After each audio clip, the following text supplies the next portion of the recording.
నమో బుద్ధాయ. భిక్షువులకు బుద్ధుని పట్ల భక్తి. ఒకప్పుడు శ్రావస్తిలో జరిగిన సంఘటన.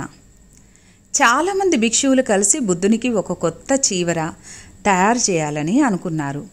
అది పూర్తిగా తయారేందుకు 3 మాసాల కాలమవుతుందని కనుక భగవానుడు తిరిగి యాత్ర సాగించే నాటికి అది సిద్ధంగా ఉంటుందని వారి ఆలోచన.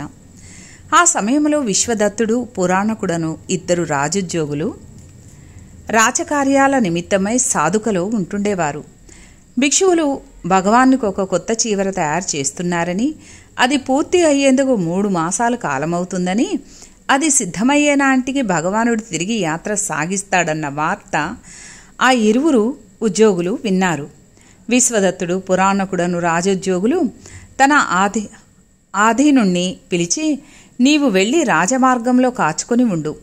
అర్హతుడు, సర్వోన్నతుడు, పరిపూర్ణ జ్ఞానోదయుడు రాజమార్గంలో నీకు కనబడగానే బయలుదేరి వచ్చి మాకు ఆ విషయం తెలియపరచుమని ఆదేశించాడు. తాను వెళ్ళి రాజమార్గంలో 2-3 రోజుల పాటు వేచి ఉండగా బుద్ధుని రాకడ గ్రహించారు. తాను వెంటనే వచ్చి రాజోద్యోగులైన విశ్వదత్తు, పురాణకులతో, ప్రభువులారా, సర్వోన్నతుడు, అర్హతుడు, పరిపూర్ణ జ్ఞానోదయుడు రాజమార్గాన్న వస్తున్నారు. ఇక మీ అభిష్టాలను నెరవేర్చుకోండి అని తెలిపారు. ఆ వార్త విన్న రాజ ఉద్యోగులు, విశ్వదత్తుడు, పురాణకుడు వెంటనే బయలుదేరి బుద్ధుని దర్శించి వారి అడుగుల్లో అడుగులు వేసుకుంటూ వెంబడించసాగారు. తథాగతుడు రాజమార్గం నుండి మరలి వెంటనే ఉన్న ఒక వృక్షాన్ని ఆశ్రయించి అక్కడ అనువుగా ఉన్న ప్రదేశంలో ఆసీనుడయ్యాడు. రాజ ఉద్యోగులు సైతం భగవానుడి అభినందన ఆచరించి ఒకవైపున కూర్చొని ఇలా అన్నారు, భగవానుడా, మీరు కోసల ప్రాంతం వెళ్తున్నారన్న వార్త విన్నప్పుడు భగవానుడు మాకు దూరంగా వెళ్ళిపోతున్నాడు కదా అని ఎంతో నిరాశ నిస్పృహలకు గురయ్యాము. ఆ తరువాత మళ్ళీ శ్రావస్తి నుండి కోసల ప్రాంతంలో పర్యటించేందుకై తథాగతుడు బయలుదేరినప్పుడు కూడా భగవానుడు మాకు దూరమవుతున్నాడని ఎంతో బాధపడ్డాము. ఆ తరువాత మీరు కోసల నుండి బయలుదేరి మల్లల ప్రాంతం వెళ్ళనున్నారన్న వార్త విన్నప్పుడు సైతం మాకు చాలా దూరం వెళ్ళిపోతున్నారు కదా అని ఎంతో నిరాశ నిస్పృహలకు గురయ్యాము.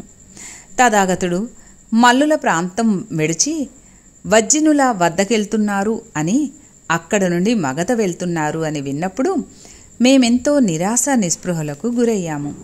అయితే మీరు మగధ నుండి కాశీ వైపు వస్తున్నారని తెలుసుకున్నప్పుడు భగవానుడు మాకు చేరువవుతున్నారు కదా అని ఎంతో ఆనందంతో ఉప్పొంగిపోయాము.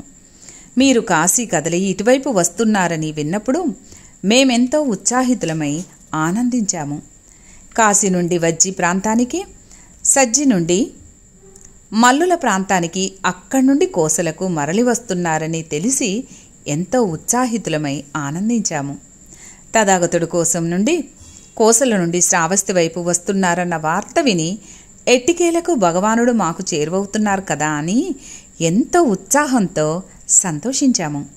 ఆ తరువాత మీరు శ్రావస్తిని విచ్చేశారని, అనాథపిండకుని జేతవనంలో ఉంటున్నారని తెలుసుకున్నప్పుడు భగవానుడు మాకు మరింత చేరువయ్యారు కదా అని మేము పొందిన ఆనందానికి అవధులు లేవు అని అన్నారు. నమో బుద్ధాయ. నమో తస్సా